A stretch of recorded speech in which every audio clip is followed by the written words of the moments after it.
Hello guys, and welcome to our professional development on leadership. You guys have been doing a great job today as far as leading some of your different professional developments. I've been overly impressed as far as when I pop in and see you guys lead the different developments, the excitement, the passion that you guys have brought.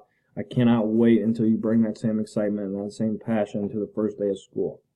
As you can see here, this one's a little bit more intimate. It's just us in here. And we're going to be talking about leadership and what leadership looks like as far as working with the great teachers that we have in our building. I know that we have a lot to do today and in the coming week, so I'm going to promise to get you guys out of here quickly. I have set an agenda, so let's go ahead and take a look at that now. Really 5 things we're going to be talking about in this meeting.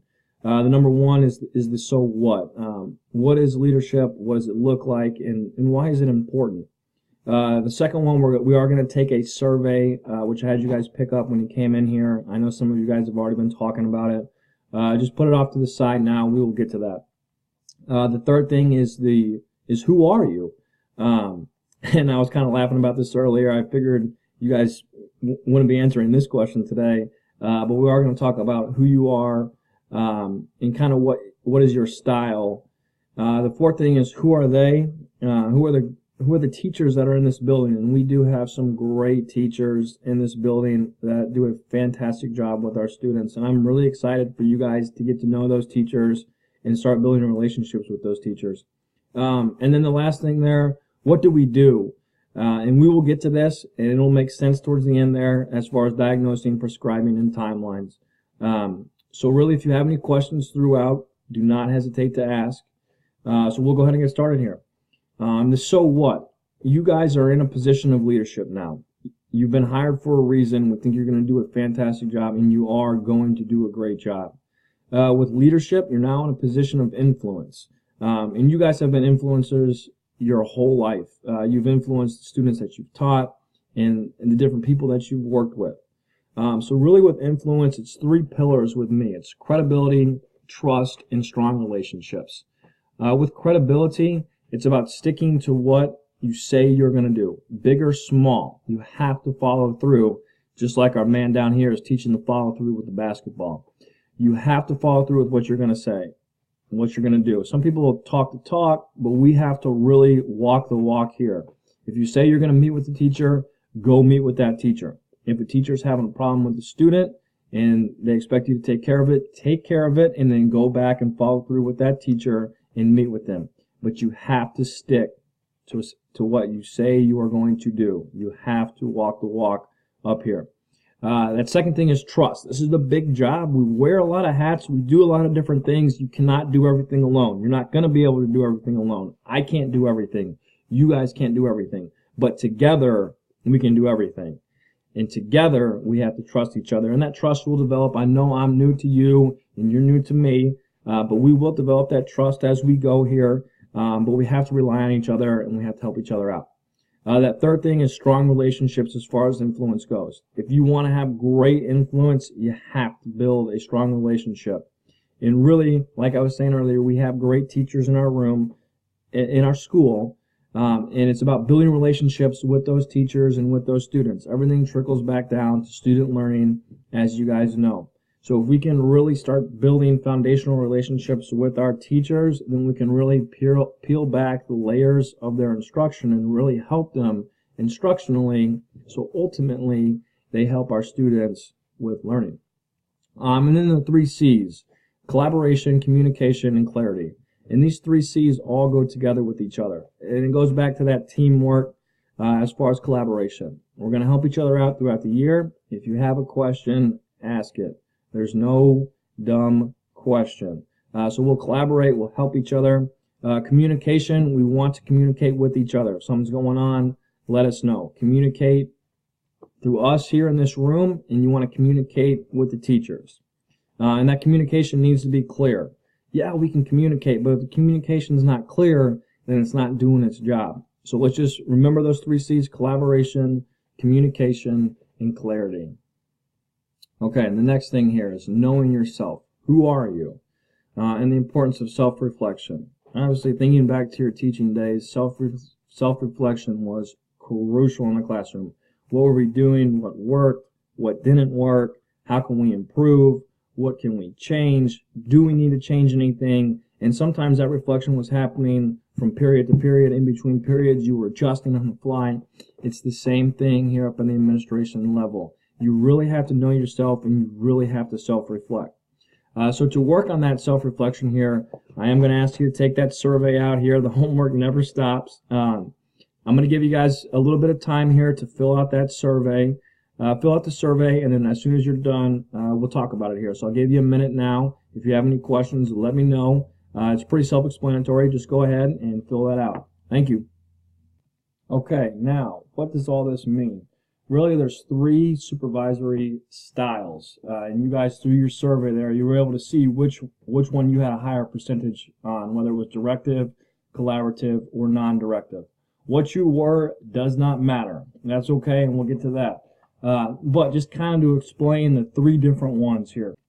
Okay, with the directive style, what that means is when you walk into the teacher's classroom, you are the one that is diagnosing the problems. You are the one that is prescribing what needs to change and what that change looks like and how that teacher should go about that change. You are telling them what they need to do. And then you are setting a timeline for when you want to see that change by. It's exactly what it says. It is you're direct, you're cutting, you're right to the point. It's you telling them what needs to be done, how it should be done, and when it should be done by. The collaborative aspect of it, and it goes back to our collaborative word, it's working together as a team. You're working with that teacher, and mutually you guys are diagnosing the problem. The teacher may come to you and say, hey, I'm noticing this is going on in my classroom. Here's what I'm doing. But the bottom line with a collaborative supervisory style is that you and the teacher are mutually working together to come up with the terms. And then that last one is non-directive. But a non-directive style of leadership here is when a teacher is really going to take charge of diagnosing the problem, coming up with a solution to the problem, and then monitoring and adjusting if there needs to be adjustments to their solutions and what they came up with.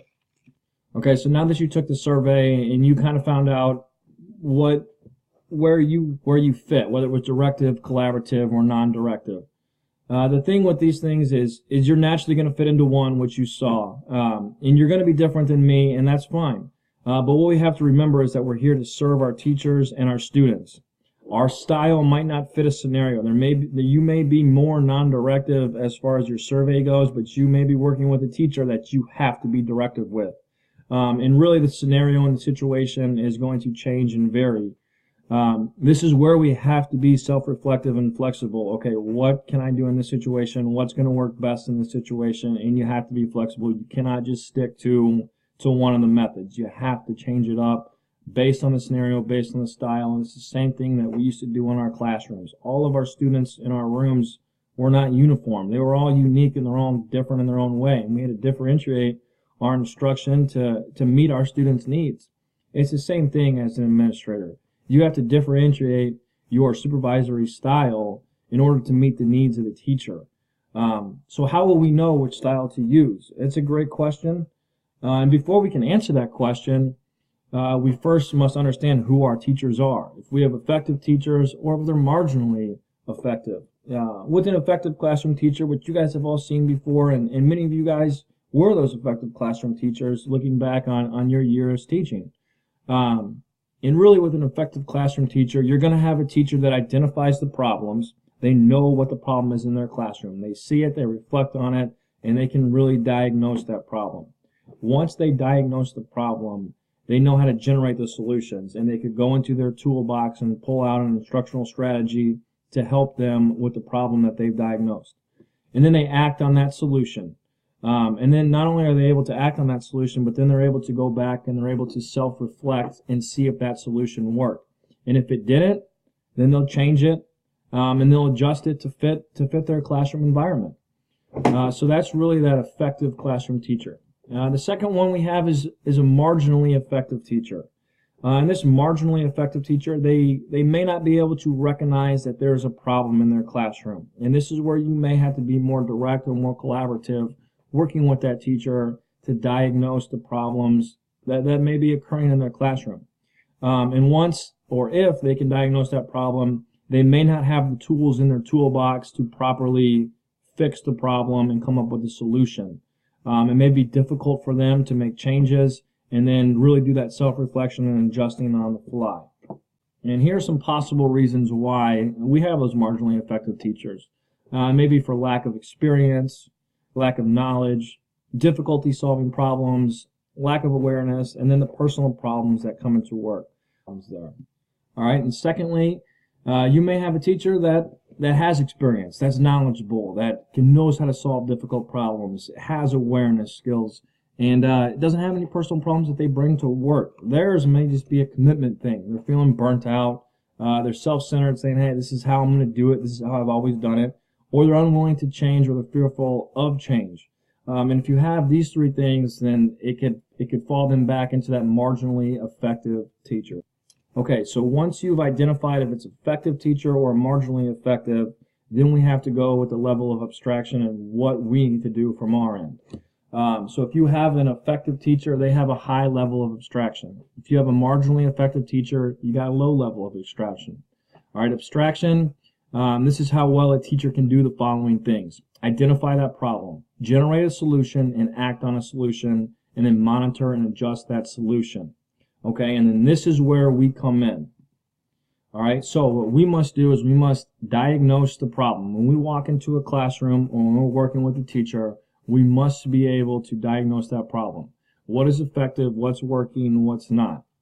The second thing that we have to do is be able to prescribe a solution that sets a direction for either improving or maintaining what is going on in that teacher's classroom. And really, the prescription answers the question, what could change or what should change? And then the last thing there is setting up a timeline. We need to establish checkpoints for change and when we expect to see change. And this all goes back to the three styles of supervision, whether it's direct and you're setting the timeline, or if it's collaborative and you guys are working together on a timeline, or if it is non-direct and that teacher is saying, okay, I'm gonna work on problem-based learning and I'm gonna work on it throughout the semester. Okay, give them the semester. At the end of the semester, you go back and you say, how did it go? What things did you learn? What did you not learn? So really setting that timeline. So we have to diagnose, prescribe, and then set that timeline. And remember, at the end of the day, you guys were hired for a reason. You are here for a reason. You're great leaders. You know what to do. Do not lose sight of why we are up here, and that is for the students. Everything trickles down to student learning. Being able to work with our teachers, identifying what the teachers' needs are, and then attacking those needs, it all trickles down to helping our students. Always remember, you're here to serve those teachers and those students. Remain humble, and you guys will do a fantastic job. Have a great rest of your day. If you have any questions, please let me know.